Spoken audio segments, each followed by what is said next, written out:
Welcome to the Arizona Nurses Association podcast series, Bridging Beliefs, where we take a closer look at the diverse end-of-life beliefs held by Arizona's communities. I'm Sandy DeJesus, chaplain at Honored Health, and I'll be your host as we explore how cultural values and spiritual perspectives shape the way patients and families experience end-of-life care. Whether you're here for your own personal educational growth or to earn nursing contact hours, thanks for joining us as we learn how to support patients with compassion and respect during this phase of life.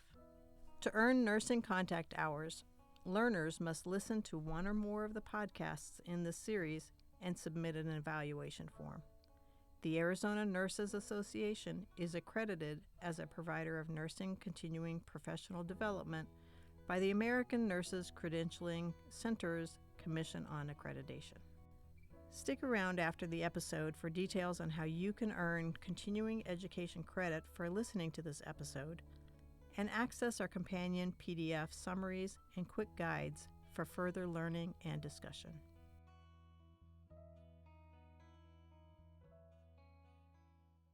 Welcome, Stephanie. Can you start by introducing yourself and sharing a little bit about yourself?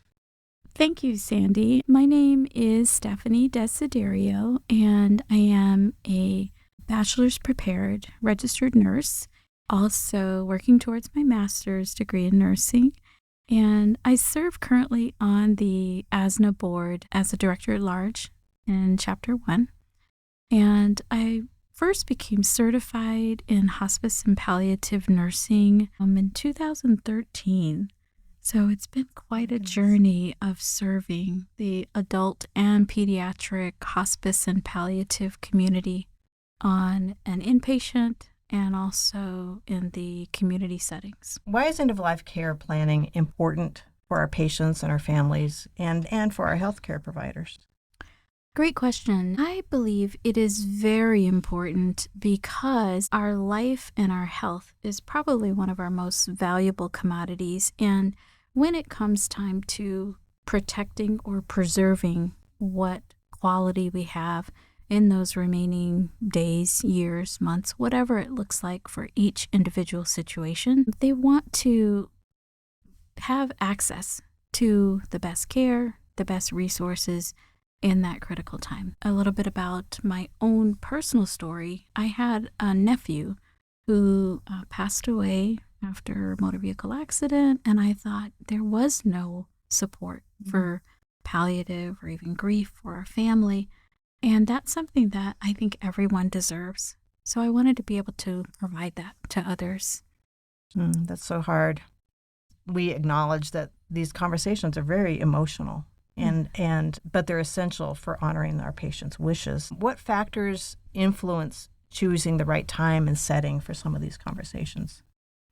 Wow, that is really an introspective question that reminds me every time I'm in the presence of someone honoring this experience that it's very important to just read the room, assess who's present, what their relationship is, and how much information, how much knowledge they may have, and providing what they need at that time in those moments. And also looking at opportunities to maybe further the conversation and look ahead, be that one who's finding out maybe here's a stumbling block that they may be presented with and usher them through those moments. What type of open-ended questions can nurses ask to have a better understanding of the patient's wishes and the value that they hold or their advocates or families have? I generally like to, if the patient is able to talk and advocate for themselves, is ask them, first of all, how much do you know about your current situation? How much would you like to know? Do you have those people who are meaningful or influential for you present? Is your support team here to help you to adapt to some of the situations that may come up? And also, I think it's very important to find out from that person, is it okay to talk openly about your diagnosis, your condition, some of the details, the intricate details. So finding out how much do they want you to share in the presence of others around them, or how willing are they to even talk about it themselves. That's really a good thing to think about. How do you encourage your patients or their families to express their preferences, even about the medical interventions that might happen, pain management, comfort measures? How do you go into that? I think first it's really important to just acknowledge it and find out where that patient sits with the current treatments that they have. Oftentimes we see almost a yin and yang. Patients may, for instance, choose to not have pain medications because they want to be alert and present and aware of things going on around them. And other times we may see family members who want to maintain their alertness. Meanwhile, the patient is really uncomfortable and may need some interventions. So as the nurse, assess the situation at hand, and oftentimes patients and families may not even be aware of some of the things that they can ask for. So the nurse needs to be their advocate, be the eyes and ears, and be that one to kind of bridge the gap in communication wherever that may exist. It seems like sometimes a lot of the anxiety is about the dying process itself. How do you address those fears with the patient and with their family? I think the nurse's best tool is our critical thinking and our awareness of what's being presented in front of us and for the symptoms that we're seeing. For instance, changes in the breathing patterns, changes in skin color, and we can bring notice to those things and explain maybe to the patient and the family members why they're seeing those changes, so that when it occurs, it's not a big surprise or it's not a scary moment, because they've been prepared with what does it mean, how does it affect them, and what does it mean for the patient. Thank you. You're welcome.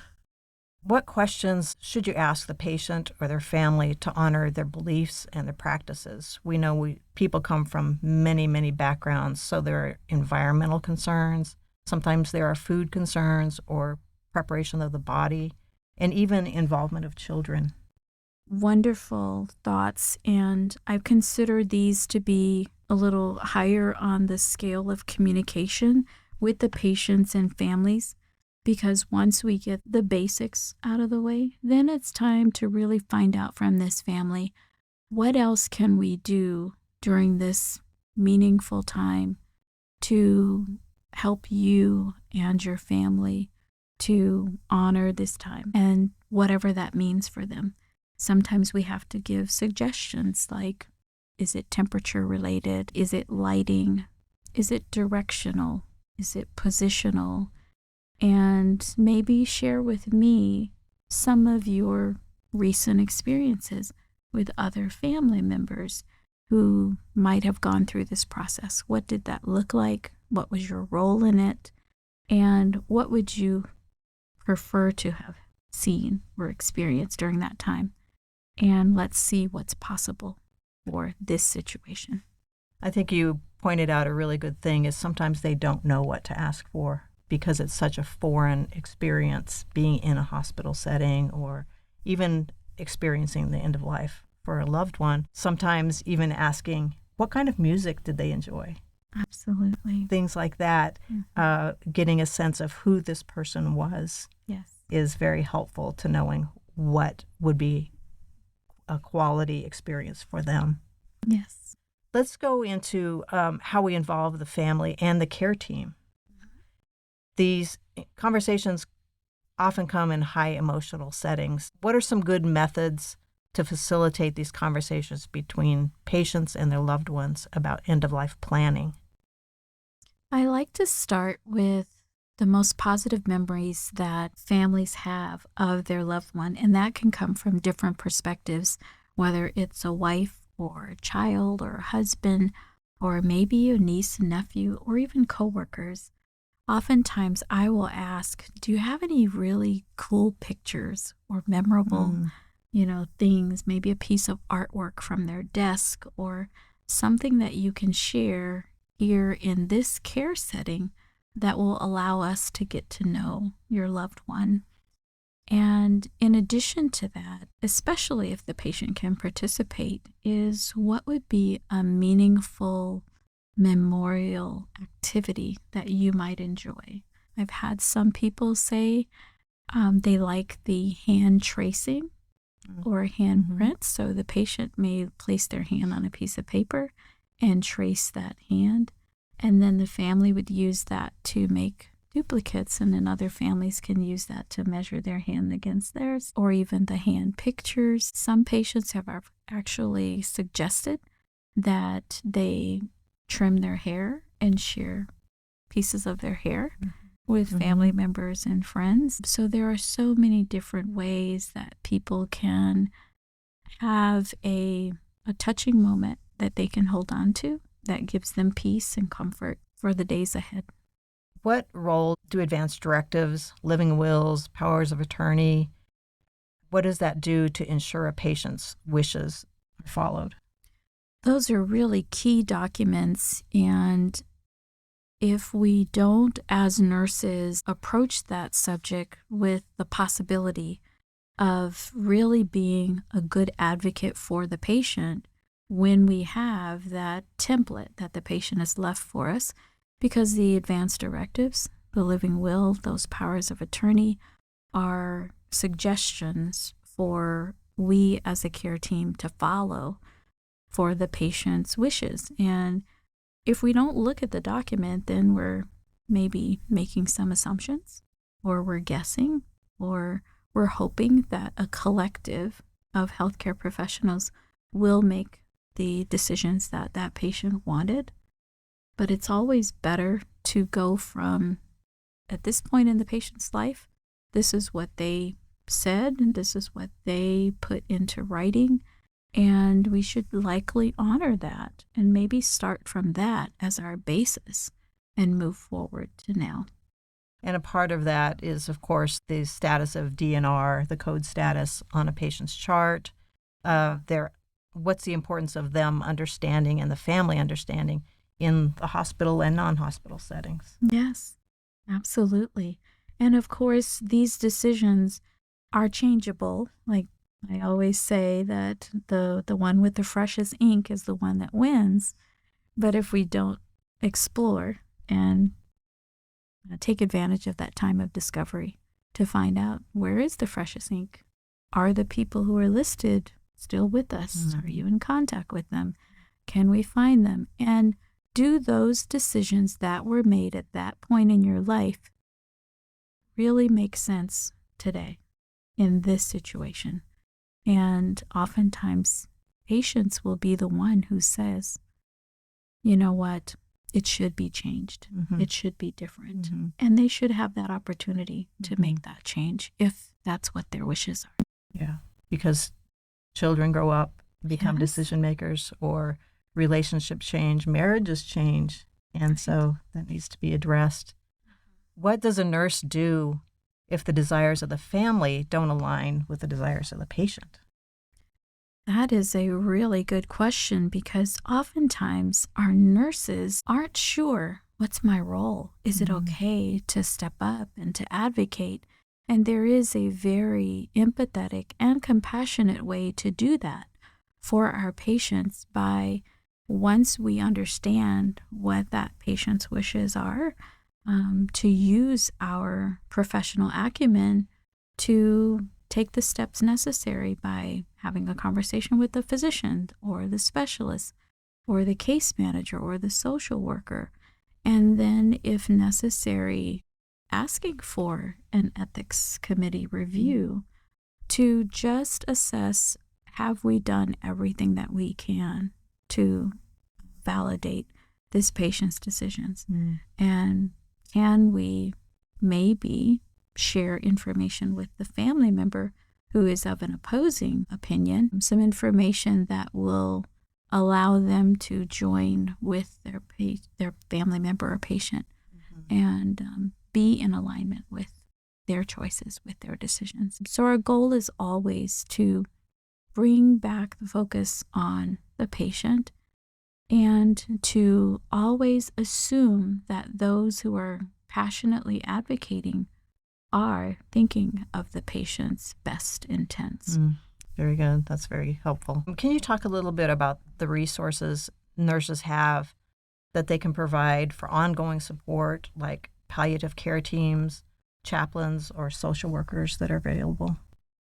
I believe every human experience is multi-focused, and depending on that person's background, they may have a stronger relationship either with family or perhaps religious practices or spiritual beliefs, but that person as a whole need to be recognized and cared for. And it's great when we do have I call it an all-inclusive interdisciplinary team that involves our spiritual support, our social support with our social workers, our case managers for resources and coordination in the community. And if we have those palliative providers, I like to remind patients and families that they're not here to offer you a surgery. They're just helping you to get a clearer perspective on all of the different choices you have and if they're right for you. Not every recipe is going to be palatable to everyone. So pulling in the whole team to recognize more readily what's key for that patient is really going to be a way to, I guess, keep the patient whole, so that they're not feeling like, oh, I've got to do the medical piece here, and I've got the social pull over there. Oh, but what about my religious, challenges there? Bringing that whole team in and letting the patient know that we're all there for you. Whichever direction you want us to flow is where we're going. Absolutely. What do you find to be some key takeaways when you speak with patients and families about end-of-life care? I think the biggest keys are to recognize what we bring to the table ourselves. So having that emotional intelligence to know where my beliefs and my position stands, and to not allow that to overshadow the patient's beliefs and their position and their wishes. So it's not about me, it's about the patient. So putting that all aside and elevating where the patient's best intent is. Okay, that's very good. Thank you. I know we're going to provide a guide to summarize what we have talked about, but if someone's interested in a more depth understanding, do you know where can nurses find resources to educate themselves on how to have some of these conversations?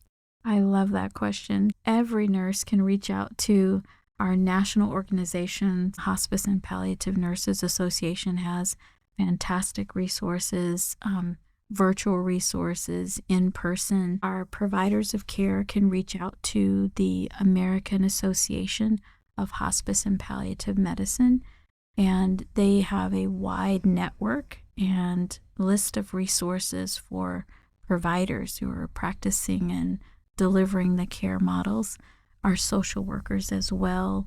And there is also a certification for all of these different disciplines. The hospice and palliative community certifies their providers all the way down to their certified nursing assistants, which other specialties do not. So there are a host of other, websites between Vital Talk, and Barbara Carnes has a great series of books on the death and dying experience. There is just a host of others that we can certainly attach and make available with this resource. That's so helpful. Stephanie, thank you so much for your time and for sharing your gifts with your patients and your families. Thank you, Sandy. It's been a pleasure. Thank you for joining us to learn more about how to support your patients and their families during end-of-life care. A special thanks to the American Nurses Association for funding this important initiative and to Grand Canyon University for generously providing access to the recording studio. This episode is part of a larger series exploring end-of-life beliefs across Arizona's diverse communities. We hope you'll tune in to our other episodes available wherever you get your podcasts or through the Arizona Nurses Association website.